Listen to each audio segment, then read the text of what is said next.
அன்பு வணக்கம். இன்னைக்கு உங்களுக்கு 1985 வெளிவந்த மலையாள படத்தோட கதையை தான் தமிழில் சொல்ல போகிறேன். இரக்கல். KG ஜார்ஜ் அவர்கள் இந்த படத்தை அருமையாக இயக்கியிருக்காரு. இந்த படத்துக்கு கேரள ஸ்டேட் அவார்டு உட்பட நிறைய அவார்டுங்க கிடச்சிருக்கு.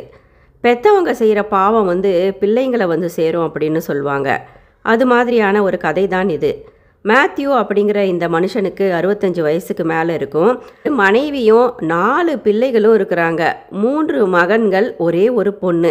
காட்டுக்குள் இருக்கும் பொது நிலங்களை அபகரித்து அதில் ரப்பர் மரங்களை வளர்த்து கஞ்சா செடிகளையும் பயிரிட்டு ஏழை எளிய வாழ வழியில்லாத அந்த மலைஜாதி மக்களை வேலையை வாங்கி அவங்கள மிரட்டி உருட்டி பயமுறுத்தி அவங்கள கஞ்சா செடிகளை வளர செய்து அவற்றை விற்கவும் செய்கிறாங்க. கோடி கோடியாக பணத்தை சம்பாதிச்சு அவங்க சேர்த்து வச்சுக்கிட்டு இருக்காங்க. மேத்யூவுடைய மூத்த மகன் கோஷி அப்படிங்கிறவன் அப்பாவுக்கு தப்பாத புள்ள. அப்பாவுடைய வலது கை அப்படின்னே சொல்லலாம். அப்பாவை போலவே அடாவடி, ஆளுமை, ஏழை கூலிகளை அப்படியே சுரண்டி அவங்கள வேலை செய்ய வச்சு கஞ்சாவை கடத்தி சம்பாதிக்கிறான். அப்பாவை விட பெரிய மாஃபியாவாக வரணும் அப்படிங்கிறது தான் முதல் மகன் கோஷியுடைய ஆசையும் கூட. கோஷிக்கு திருமணமாகி மனைவி மற்றும் 10 வயது மகன் இருக்கிறாங்க. அடுத்த மகன் யாருன்னு பார்த்தோம்னா சன்னி அப்படிங்கிறவன். பயந்த சுபாவம், சரியான கோழையும் கூட. திருமணமாகி மனைவி இருக்குது, குழந்தைகள் இல்லை. மனைவி கூட அவன் சந்தோஷமாக வாழாமையே இருந்துக்கிட்டு இருக்கான். இந்த கிராமத்துலேருந்து சிட்டிக்கு எப்படியாவது போய் ஏதாவது தொழிலையோ வேலையோ செஞ்சு நேர்மையாக வாழணும் அப்படின்னு சன்னி ஆசைப்படுறான். ஆனால் அவனுடைய அப்பா அவனை விட மாட்டேங்கிறாரு. இவ்வளவு பெரிய தொழில் சாம்ராஜ்யத்தை நான் உருவாக்கி கொடுத்துருக்கேன், அதை நீ செய்டா அப்படின்னு மிரட்டுறாரு. அப்பாவை மீறி போகிறதுக்கு சன்னிக்கு தைரியம் இல்லை. வீட்டிலையே டிப்ரெஷனில் இரவும் பகலும் குடித்து அப்படியே டிப்ரெஷனில் வாழ்ந்துக்கிட்டு இருக்கான். மேத்யூவின் ஒரே மகள் ஆனி சரியான அடங்காப்பிடாரி, அடாவடி. எதுக்கு எடுத்தாலும் கூச்சல் போட்டு அழுவா. அவள் சொல்கிற பேச்சை தான் எல்லாரும் கேட்கணும்னு நினைப்பா. அப்பாவின் செல்ல மகள். திருமணமாகிடுச்சு அவளுக்கு. நல்லா படித்து கவர்மெண்ட் ஆஃபீஸராக இருக்கக்கூடிய கணவர். 6 வயது ஒரு மகள் இருக்கா. ஒரே மகள் மீதும் அந்த ஆனிக்கு பாசம் இல்லை, பந்தம் இல்லை. ஒழுக்கமான உழைப்பாளியான கணவன் மீதும் அவளுக்கு காதல் இல்லை. அடிக்கடி அப்பாவுடைய வீட்டுக்கு வந்துடுவா. நாட்டாம பண்ணுவா ஆனி. நல்லா சாப்பிட்டு திருட்டுத்தனமாக அவளுடைய அறைக்கு போய் நல்லா குடிப்பா. கிளப்புக்கு போக ஆசை, ஆண் நண்பர்களோடு பழக ஆசை. இது அவளுடைய அப்பாவுக்கோ குடும்பத்தில் உள்ளவர்களுக்கோ தெரியாது. ஆனால் அம்மாவுக்கு மட்டும் பொன் மீது நல்லா சந்தேகம் இருக்குது. பெண்ணுடைய நடவடிக்கைகளை அம்மாவுக்கு பிடிக்கிறதில்ல. ஆனியுடைய அம்மா ஆனிக்கிட்ட பேசுகிறதே கிடையாது. இப்போ மேத்யூவுடைய கடைசி மகன் பேபி அப்படிங்கிறவன் வீட்டில் நடக்கிற எல்லா விஷயங்களையும் அமைதியாக கவனிச்சுக்கிட்டே வந்துக்கிட்டு இருக்கான். சின்ன வயசுலேருந்தே எல்லா விஷயங்களையும் அவன் பார்த்து வந்துக்கிட்டு இருக்கான். அவனுக்கு 20 வயது இருக்கும். அவன் என்ஜினியரிங் காலேஜில் படிச்சுக்கிட்டு இருக்கான். டொனேஷன் அதிகமாக லட்சக்கணக்கில் கொடுத்து தான் என்ஜினியரிங் காலேஜில் அவனுக்கு சீட்டு கிடச்சிருக்கு. டவுனில் ஹாஸ்டலில் தங்கி படிச்சுக்கிட்டு இருக்கான். ஆனால் அவன் யார்கிட்டையும் பேசாமல் பெரிய தன்னை ஏதோ ஒரு அறிவாளி போல் நினச்சிக்கிட்டு எலக்ட்ரிக் ஒயரை, ரெட் கலர் ஒயர் ஒன்றை வச்சு அதில் எலக்ட்ரிசிட்டி பாஸ் பண்ணி அதன் மூலியமாக யாருக்காவது சூடு வைக்கலாமா அப்படிங்கிற குறுக்கு புத்தி இருக்கிறவன் அந்த பையன் பேபி. தான் கிட்ட வச்சுருக்க அந்த எலக்ட்ரிக் ஒயர், ரெட் கலர் ஒயரை வச்சு அந்த ஃப்ரெஷர் மாணவனுக்கு சூடு போட்டு அவன் இறந்து போகிற நிலைக்கு போய் உயிருக்கு ஆபத்தான நிலையில் இருக்கிறான். அந்த பையனை ஹாஸ்பிட்டலுக்கு கொண்டு போய் எப்படியோ கல்லூரி நிர்வாகம் காப்பாற்றிடுது. பேபியை சஸ்பெண்ட் பண்ணிடுது காலேஜிலேருந்து. அவன் அங்கேருந்து வீட்டுக்கு வந்துடுறான். கிராமத்துக்கு தன்னுடைய அப்பாவுடைய மேத்யூவுடைய வீட்டுக்கு வந்துடுறான். கடைக்குட்டியான பேபியுடைய படிப்பும் பாதியில் நின்று போகுது. மகனின் செயலை மேத்யூ கண்டிக்கிறதா இல்லை. அந்த பேபி என்ன பண்ணுறான், வீட்டுக்கு வந்தவன் அந்த ரெட் கலர் எலக்ட்ரிக் ஒயரை கையோடு கொண்டு வந்திருந்தான். அதை எடுத்து அடிக்கடி பார்ப்பான். அது மட்டும் இல்லை, அப்பாவுடைய அந்த தொழிலில் அடிக்கடி கூட போய் பார்க்க ஆரம்பிக்கிறான் பேபி. அங்கே இருக்கிற மூட்டைகளில் இருக்கும் கஞ்சா செடிகளையும் கஞ்சாக்களையும் கொண்டு வந்து அவன் என்ன பண்ணுறான், தன்னுடைய அறையில் வச்சுக்கிட்டு திருட்டுத்தனமாக கஞ்சாவுக்கும் பழக ஆரம்பிச்சிட்டான் அந்த இளைஞன் பேபி.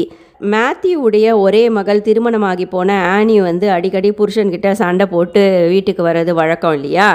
அப்படி அவள் ஒரு முறை வீட்டுக்கு தனியாக வந்திருக்கா. வந்தவ தன்னுடைய அறைக்கு போய் நல்லா குடிப்பா. பிறகு நல்லா மூக்கு முட்டை சாப்பிடுவா. ராத்திரி ஆனால் யாரும் தூங்கிய பிறகு ஆனி என்ன பண்ணுவா, அந்த வீட்டை விட்டு அவுட் ஹவுஸில் அங்கே கொடவுன் போன்ற அந்த அவுட் ஹவுஸில் தங்கி இருக்கிற ஒரு வேலைக்காரன் கூட ஆனி ரொம்ப காலமாக உறவில் இருக்கிறா போல இருக்குது. அவள் என்ன பண்ணுறா, அந்த வேலைக்காரன் கூட அந்த கொடவுனில் உறவு வச்சுக்கிறா. இதை தூக்கம் வராமல் இருந்த பேபி கவனிக்கிறான். அந்த வேலைக்காரன் யாருன்னு பார்த்தோம்னா 9 வயசுலேயே அனாதையாக மேத்யூடைய வீட்டுக்கு அங்கேயே தங்கி இருந்து வேலை செஞ்சு வந்துக்கிட்டு இருக்க உன்னி அப்படிங்கிறவன்.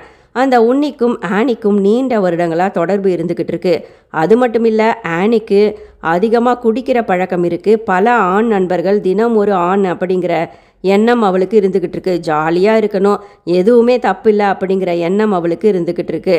ஆனி அந்த வேலைக்காரனுடன் தொடர்பில் இருக்கிறத பேபி பார்த்துட்டான் இல்லையா, அவனுக்கு ஆத்திரமாக வருது. அதுக்கு காரணமாக இருக்கிற வேலைக்காரன் மீது தான் அவனுக்கு ரொம்ப அதிகமான கோபம் வருது. முதல்ல அந்த வேலைக்காரன் உன்னியை தீர்த்து கட்டணும் அப்படின்னு முடிவு செஞ்சுட்டான் பேபி.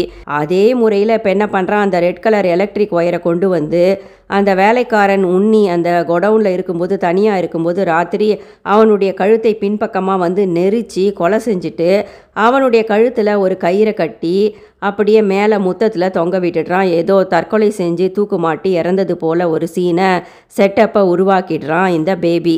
மறுநாள் காலையில் மேத்யூவும் அவனுடைய பிள்ளைகளும் ஓடி அந்த வேலைக்காரன் உன்னியை பார்க்கும்போது அவன் ஏதோ தற்கொலை செஞ்சு இறந்துட்டான் அப்படின்னு நினைக்கிறாரு மேத்யூ. என்ன பண்ணுறாரு, தன்னுடைய மகனான கோஷி மூத்த மகன்கிட்ட சொல்லி அந்த உன்னியுடைய இறந்து போன உடலை கொண்டு போய் ஆற்றுல இரவோடு இரவாக போட்டுட சொல்கிறாரு. அந்த கொலை அப்படியே மறைக்கப்படுது. பேபி முதல் கொலையிலிருந்து தப்பிக்கப்பட்டான். அவனுடைய அந்த ரெட் கலர் ஒயர் அவன்கிட்டயே இருக்குது. அதை ஒரு வெற்றி சின்னமாக பேபி தாங்கிட்டையே வச்சுக்கிட்டு தொடர்ந்து அதை கவனிச்சுக்கிட்டே பார்த்துக்கிட்டே சந்தோஷப்படுறான். அதிகமாக போதையில் அடிமையாகி ரூமுக்குள்ளேயே அடைஞ்சு கிடக்கிறான் பேபி. பேபிக்கு ஒரு காதலி இருக்கா, பள்ளிக்கூட தோழி நிர்மலா அப்படின்ற ஒரு ஏழை பொண்ணு. ரொம்ப ரொம்ப அழகாக துருத்துருன்னு இருக்கா. பேபி கிட்ட ஆசையாக சின்ன வயசுலேருந்து பழகி வந்துக்கிட்டு இருக்கா நிர்மலா. நிர்மலாவுக்கும் பேபியை ரொம்ப பிடிக்கும். ஆனால் பேபி நிர்மலா மீது ரொம்பவுமே காதலாக பைத்தியமாக இருந்துக்கிட்டு இருக்கான். அவளோ அப்பா இல்லாத பரம ஏழையான ஒரு பெண். அம்மாவுக்கு கஷ்டம் கொடுக்காம அம்மா சொல்கிற மாப்பிள்ளையே கல்யாணம் பண்ணிக்கலாம், ஏழை மாப்பிள்ளையாக இருந்தால் கூட கல்யாணம் பண்ணிக்கிட்டு வாழலாம் அப்படின்னு முடிவு செஞ்சிட்றா நிர்மலா. இதை தன்னுடைய பள்ளி தோழனான பேபி கிட்ட சொல்கிறா. அதன் பிறகு நிர்மலாவுக்கு அந்த பெட்டி கடைக்காரனோடு நிச்சயம் நடக்குது. இதை பேபி தாங்கிக்குவானா, அந்த ரெட் கலர் ஒயர் தான் அவன்கிட்ட இருக்கே. அவன் என்ன பண்ணுறான், அந்த ஒயரை எடுத்துக்கிட்டு அந்த பெட்டி கடைக்காரர் கடையை ராத்திரி மூடும்போது பின்பக்கமாக அவருடைய கழுத்தை இறுக்கி பழையபடி கொலை செஞ்சுட்டு அந்த கொலையை மறைக்கிறதுக்காக பேபி என்ன பண்ணுறான், அந்த கடையில் இருந்த பணத்தையும் அந்த பெட்டி கடைக்காரரின் வாட்சு செயின் இந்த பொருட்களையும் கொண்டு ஆற்றுல வீசிட்டு அவன் வீட்டுக்கு வந்துடுறான்.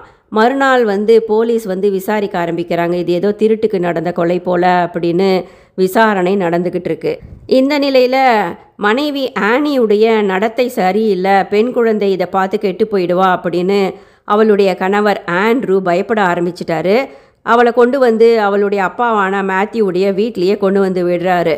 உங்கள் பொண்ணுக்கு நடத்த சரியில்லை, பல ஆண்கள் கூட பழகிக்கிட்டு இருக்கா, கிளப்பு அப்படின்னு இருக்கா, அதிகமாக குடிக்கிறா அப்படின்னு சொல்லும்போது மேத்யூ எங்கன்னா நம்புவாரா?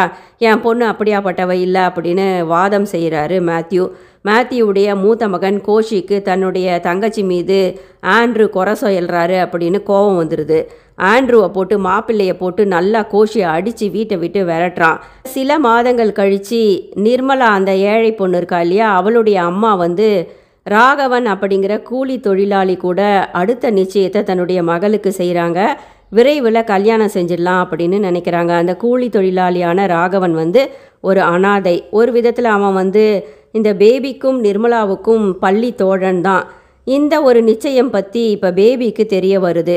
தன்னுடைய தோழனான ராகவனையே கொலை செய்யணும் அப்படின்னு பேபி முடிவு செய்கிறான்.